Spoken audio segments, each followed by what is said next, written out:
Oi pessoal, tudo bem com vocês? Muito prazer, meu nome é Liege e esse é o primeiro vídeo do nosso canal. Bom, eu fiz esse canal para poder compartilhar com vocês um pouco das minhas experiências, dos resumos dos livros. Então, se você veio aqui no canal, provavelmente você está pesquisando sobre saúde emocional, espiritual. Então, eu vou trazer um pouquinho da minha jornada com Cristo, de devocionais, de resumo dos livros. Então, vem comigo pra gente aprender um pouquinho mais hoje.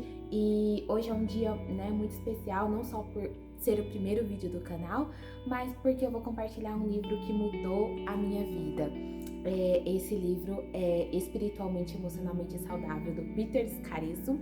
E eu vou fazer um breve resumo daquilo que tocou no meu coração a respeito desse livro.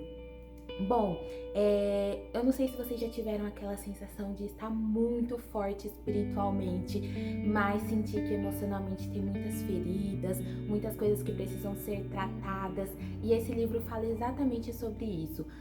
O Peter, ele é um pastor americano, e ele faz esse livro, ele escreve esse livro com base na sua experiência pessoal. Então ele tem uma experiência onde ele tá espiritualmente, ele considera que ele tá bem, mas ele começa a se deparar com diversas crises no seu casamento, no ministério, e aí ele começa a perceber que essas crises vêm de questões emocionais que não foram tratadas. Então ele começa a mergulhar, a estudar sobre a questão emocional e integrar essa questão emocional com a espiritual, e aí a gente vai ver uma grande transformação na vida dele, na família, no ministério, depois que ele toma essa atitude e começa a estudar sobre isso. Então, o primeiro tópico que a gente vai falar um pouquinho aqui do livro é que separar a saúde emocional da espiritualidade é um erro. Então, hoje em dia, a gente tem visto que tem quebrado esse tabu, de terapia, de depressão, mas antigamente as pessoas tinham medo de buscar um psicólogo, tinham medo de falar sobre depressão, sobre ansiedade na igreja, por serem julgadas. E hoje, graças a Deus, a gente vê que esse tabu está quebrando, mas eu acho que tem muito mais a se trabalhar desse tema dentro da igreja. Então, ele traz esse ponto que muitas pessoas acham que estar espiritualmente bem é ignorar as emoções e os sentimentos.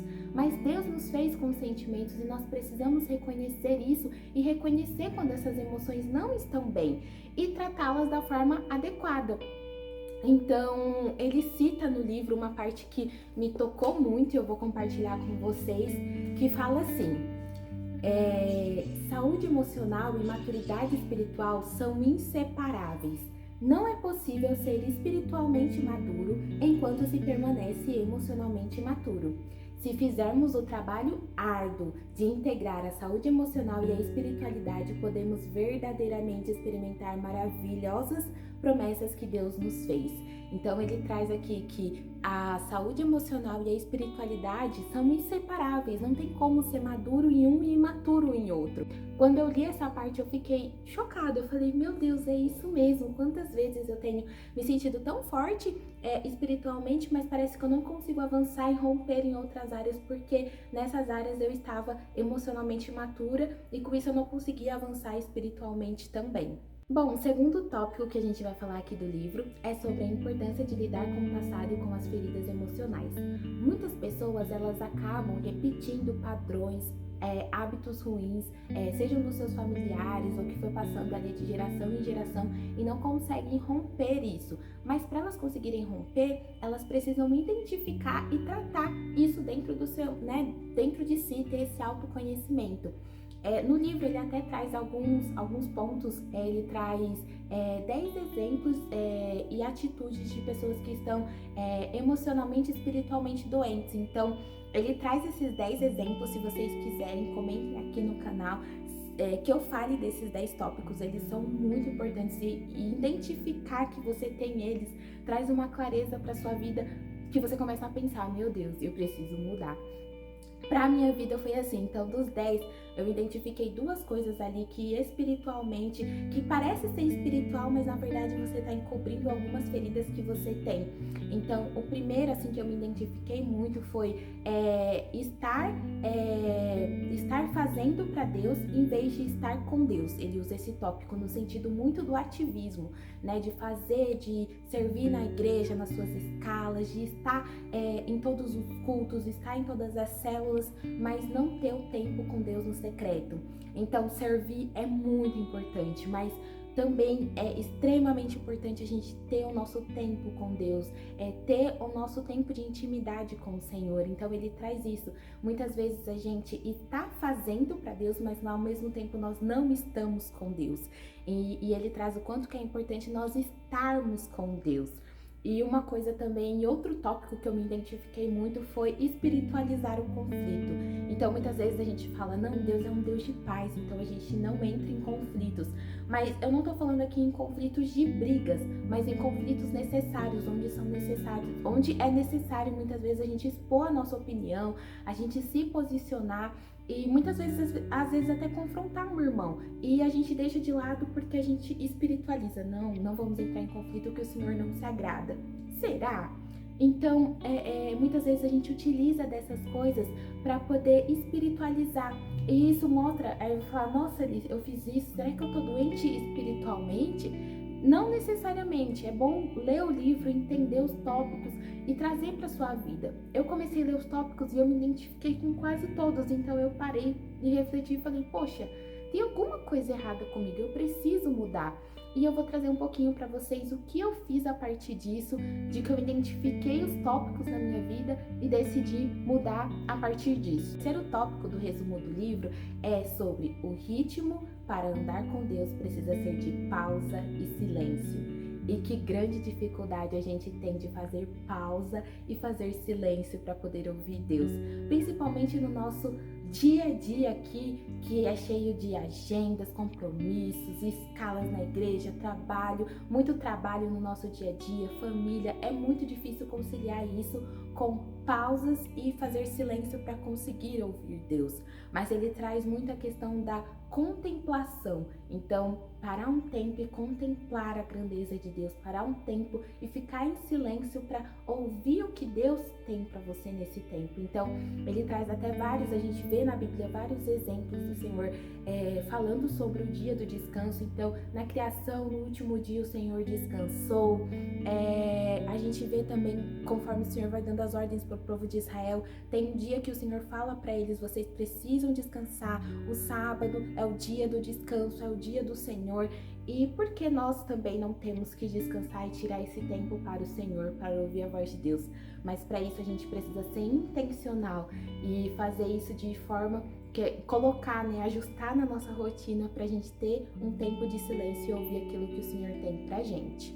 Bom, e para finalizar aqui o nosso vídeo, esse livro foi um divisor de águas na minha vida. Eu passei por uma fase muito difícil, muito desafiadora durante um tempo no ano passado, onde eu tive uma primeira crise de ansiedade. E não foi uma crise forte, mas foi uma crise que me fez pensar, que me fez refletir. O que eu tenho feito para cuidar da minha saúde emocional?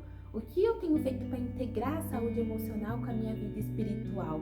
E ler esse livro fez eu mudar. Então eu já tinha lido esse livro uma vez, mas não coloquei muitas coisas em prática, então eu decidi a segunda vez a fazer coisas diferentes.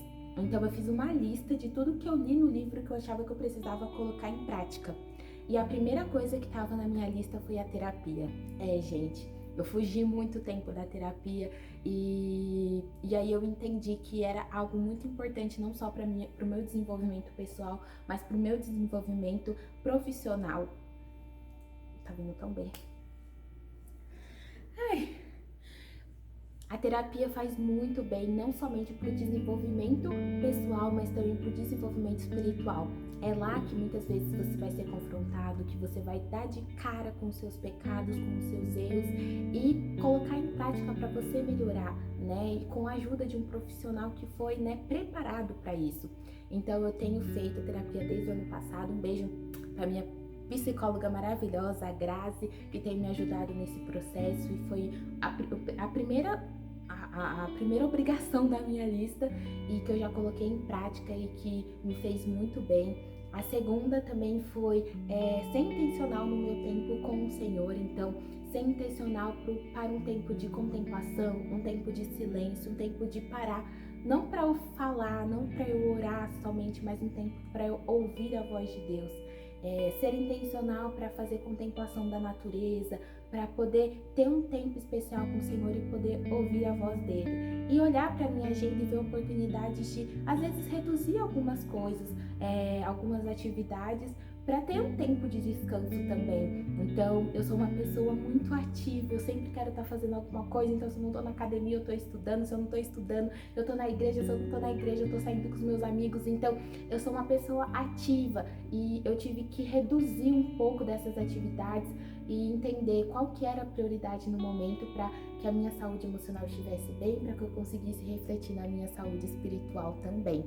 Então eu consegui colocar isso em prática, isso tem feito muito bem para minha vida, eu tenho crescido muito emocionalmente, espiritualmente, tenho me tornado mais madura e me tornar mais madura emocionalmente tem me tornado mais madura espiritualmente. E realmente eu concordo com o Peter, não dá para separar a saúde emocional e espiritual, elas andam juntas e isso é muito importante para nossa vida, para o nosso crescimento, para a gente entender, para a gente impor limites e a gente viver uma vida leve com Jesus. E é isso, pessoal. Espero que vocês tenham gostado do resumo do livro. Se vocês quiserem que eu fale mais sobre os 10 sintomas da pessoa que está espiritualmente e emocionalmente doente, que ele traz no livro, né? No caso, sintomas de algumas atitudes que você pode se identificar, comentem aqui, deixem nos comentários que eu faço um próximo vídeo comentando desse livro. Se vocês gostaram desse formato do vídeo, também comentem, compartilhem, se inscrevam no canal, que logo tem mais vídeos para vocês, tá bom? Um beijo, até a próxima. Tchau, tchau!